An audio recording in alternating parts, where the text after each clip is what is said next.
Hey. The tradition of refining Choose Your Legends units way too early is upon us, and to say I have faith in their refines would be to look through my inherit skill list.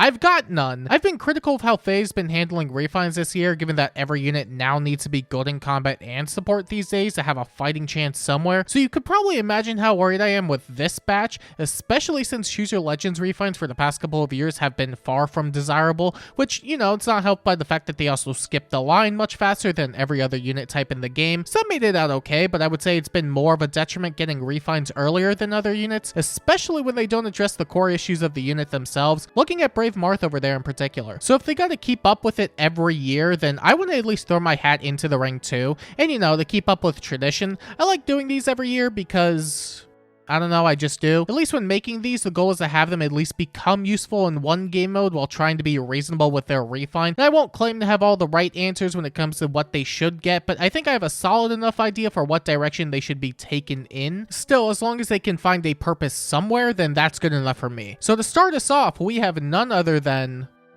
whoever I put in this part of the video first. I did not write that part down yet. You know, it's weird thinking about it, but everyone from Choose Your Legend 7 except for Gullveig really did have a mixture of combat and support in their kit somewhere. It's something that they've been pushing so much this year that I forgot we had units like that before. Soren with Brave Magic and Assigned Decoy, Corrin with Save Tanking and Stone Terrain, and Robin with Rally Spectrum and the sword swing thing he had. The mileage of it definitely came from being able to have a unit sit and let him teleport in to poke at something that could be nearby. It's a playstyle that only really works in something like Aether's offense or defense, mostly just as a follow-up nuke. But at the moment, I find both his combat and support to be really subpar, which honestly shouldn't be shocking anybody given how old he is. But with Rally Spectrum in particular, a singular special jump or two isn't really that amazing in my eyes. So when designing a potential refine for him, I made it with the intent of doubling down on what he did before to a much more significant degree, but also to not make him too overpowered. I want him to tie everything back to the C slot so that he has to remain within his niche to really function. So with that, this is how I would fix up Brave Robin. I think as far as his base weapon is concerned, there's only two notable changes that I think need to be made. That being his damage reduction applying to Brave hits now, as pretty much all damage reduction does these days, and removing the special condition for his adaptive damage and moving it to the 3 cooldown special condition instead. The Glowing Ember, Bonfire, Ignis condition was cute, but we're now at a point where arbitrarily restricting his adaptive damage to those specials is really silly, and there's so many better special options for him now that it really doesn't make any sense to keep it, so I think removing it entirely is the best call. And as for the refined portion, bear with me as there's going to be a lot of text, but it's not as over the top as it may seem. As previously mentioned, to make sure it doesn't go overboard, I want everything to be tied back to his pure FC slot, so many of the conditions here will require the use of Rally Spectrum. The first being the Pulse on Blades effect that any unit with Rally Spectrum can get, which basically allows them to get special jumps on their first attack and follow-up attacks, which I think is the right play for making his support more worthwhile. And as for Robin himself, outside of the extra stat swings that all units get on refines anyway, I give him 2 extra effects based on the amount of units with Rally Spectrum active. The first one being Robin getting upwards of 25 true damage if there's at least 1 unit with Rally Spectrum. The scaling for the true damage is its own thing, but it's about what you'd see on any unit with this type of condition, aka a bonus total check. The second effect, and the one I think might seem to be too much, but I would argue otherwise, is Robin being able to use a style once per turn that allows him to attack foes from 2 spaces away if there are at least 3 units with Rally Spectrum active. It's pretty much the same as Erica's, even with a potentially higher threat range ceiling thanks to his warping, and I do think he needs a better way to attack in combat anyway, since he already relies on having to teleport to an ally to swing. I find that the adjacency just isn't good enough, and that increasing it by 1 space isn't that much of an ask, especially since there are a bunch of countermeasures to prevent him from really abusing it. Anti-warp, bonus removal, very little bulk from his weapon, and so on and so forth. He can definitely fix up some of these issues, but it will come at the cost of damage output and survivability. Not to mention, it's something that would only really excel in Aether raids, but not to an absurd degree, I feel, especially with Loki being as common as she is on defense. It's not as free as it may seem. In my mind, this allows him to not only double down on his pulse support, but allow him to actively contribute in combat fair bit more. I don't think this would be too much to tack onto his refine personally, but some could argue otherwise. Maybe printing a style into a refine is a lot, but they seem pretty keen on adding more of those anyway. But with it being tied to his C slot, there's not as much room for it to be abused compared to all the other styles in the game. That said, he really does need a lot of work in his combat and support to really be worth considering again,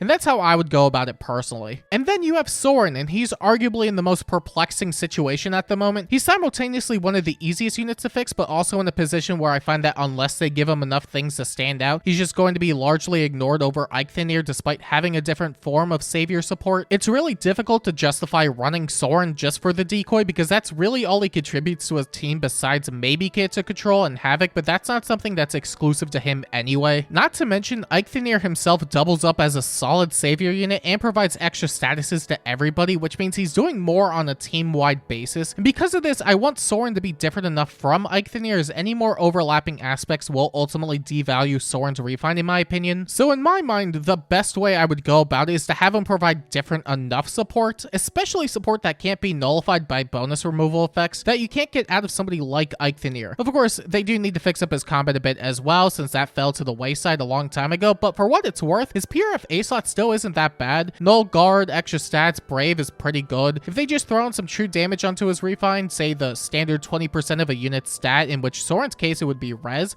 I think it definitely help out a good amount already. That and Phantom Res onto him so he can not only make the Brave check easier, but also his innate Dragon Wall, since res-based checks against tanks tend to be fairly difficult at times. But that's probably about as much combat-related buffs I'd want to give him, because his main contribution is still going to come from assigned decoy, which I do think at the very least they need to update to a player and enemy phase condition instead of start of turn so that it can apply immediately. They haven't updated every unit with this type of clause, but I think in the case of Soren and his assigned decoy, it's one simple change that would already help him a good amount, even if it's just for Aetherite's defense stuff. The rest of the base weapon is more than serviceable as is, and as for the refined portion of his weapon, I think they need to double down on the support so that he can contribute something more beyond just the assigned decoy. Of course, he has the obligatory 20% res-based true damage and phantom res for both combat and support checks, but I also think giving him several drive effects would go a long way, especially when compared to Eikthenir, who gives out bonus doubler 4, null panic, and the dull status to himself and allies. Having Soren give out drive support already separates him from Eikthenir a good bit, but as for what those drives would be, I decided on some extra stats, 7 true damage reduction, and Scowl. The first two drives are generally helpful for any sort of defensive core, but Scowl isn't exactly the most consistent given how much special manipulation there is. That said, I mostly chose it as a character-related effect more so than anything super practical, but I don't think it's a bad effect overall despite its shortcomings. I also have it so Soren can take advantage of it, and it's debatable how far it will take him personally, but this is still coupled with his Brave and extra true damage that can then be further stacked with more support and combat-related skills such as Havoc. He might need a bit more drive support, but I also don't want to throw in so much that it's just unreasonable to ask for. The main goal is to have him be worth using again. That said, I really do think the best thing Soren's refine can attempt to do is to try and differentiate itself from Eikthenir as much as possible. And the best way for them to do that, in my opinion, would be with a bunch of defensive drive support. But whether the drive support in question is good enough, that can always be debated. Meanwhile, with Corrin, she's been in a weird spot for me overall. I think Corrin, in theory, should be a very easy unit to patch up given she's a melee armor, and that's what I thought for a while. Although nowadays I find myself conflicted because while the barrier of entry for a melee armor to be usable is very low to most given their skill accessibility, Corrin is also a speed save which tends to age out faster than anything that prioritizes raw bulk. Not to mention a lot of nukes are overcompensating for the tankiest armors in the game right now, so Corrin needs additions that allow her to take advantage of her speed stat more,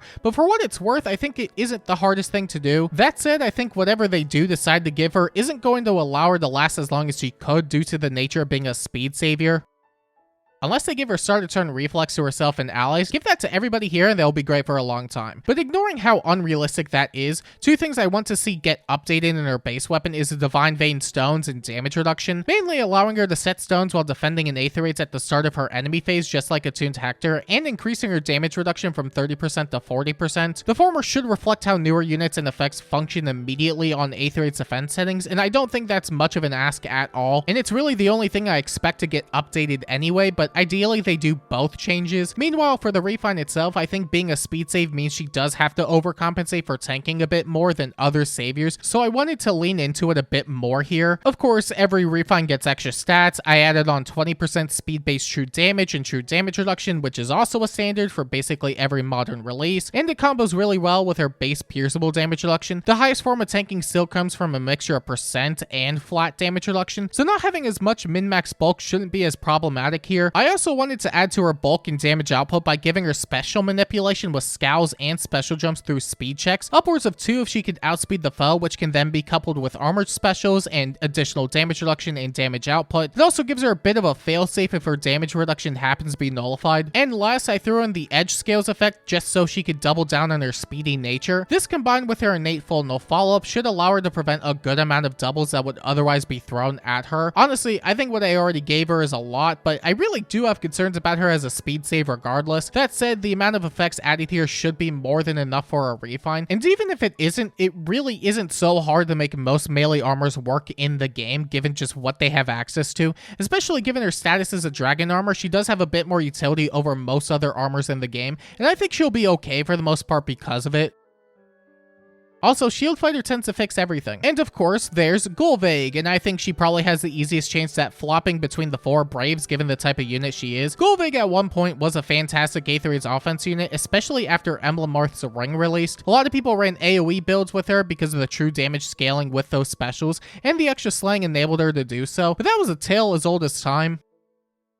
It was just last year. Honestly, she could just get a bunch of stuff that helps her in that role again, and there are already a bunch of blueprints for her to go off of because they continually release newer Gale Force units to this day. Or more specifically, they keep releasing more Edelgards that do the same thing but newer. So the easiest thing I think they could do for Gullveig's refund is to just rip off Edelgard. Her base weapon is a decent starting point at the very least, although I would throw in an additional way to meet the extra attack and speed check instead of having to wait for several turns, since it's just not a good condition to have under any circumstance. That condition could be as easy as having it be her first combat that turn, which I think is generous enough but not so free that she could just naturally get 10 extra attack and speed for every single combat. Other than that, I wouldn't really change much about the base weapon because I think it's fine as is. And as for what she could get in her refine, I really made no attempt to differentiate it that much from Valentine's Edelgard, but I think there's only so many things that could be done with somebody like her anyway. Even so, I think it would be good enough to allow Gullveig to function as a cleanup unit or for hit and run purposes. Start to turn penalties to speed and res as well as times grip, not only as a reference to her other versions, but to help her cut through more foes that would otherwise benefit from drive support. Her base weapon already has true damage based on her speed, so I figured doubling down on more true damage would have been too much of an ask. So instead, I chose to add additional speed and res penalties. Damage reduction piercing, which feels like a must for somebody like her, and you know, they still love printing that effect on a bunch of units anyway. It's one of those effects that is never not useful, even if the amount of units abusing percent base damage reduction isn't as high these days. Units are almost always better off having it somewhere in their kit if they can afford it, which is why I did add it here. And of course, more Gale Force. Even beyond her refine paralleling the Valentine's banner from earlier this year,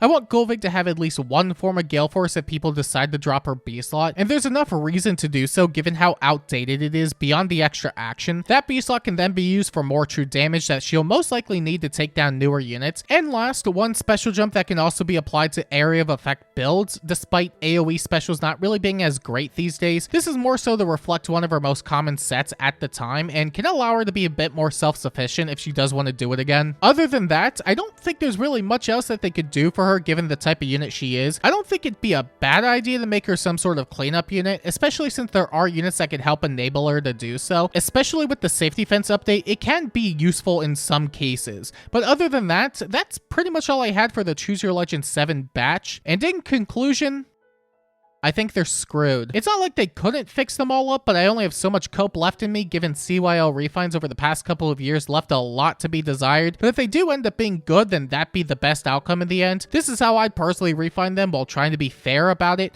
It's enough to where they could contribute something but not be so overtly broken that it becomes completely unreasonable. But let me know what you think of these, and if they're bad or stupidly bad. Maybe y'all have better ideas on how to make them really good again, so tell me your ideas if you got any. And until next time, I'll see you in a year's time when Brave Felix gets his refine. And yes, Brave Felix is getting a refine before his base version. Ain't that something special? Leave my sight!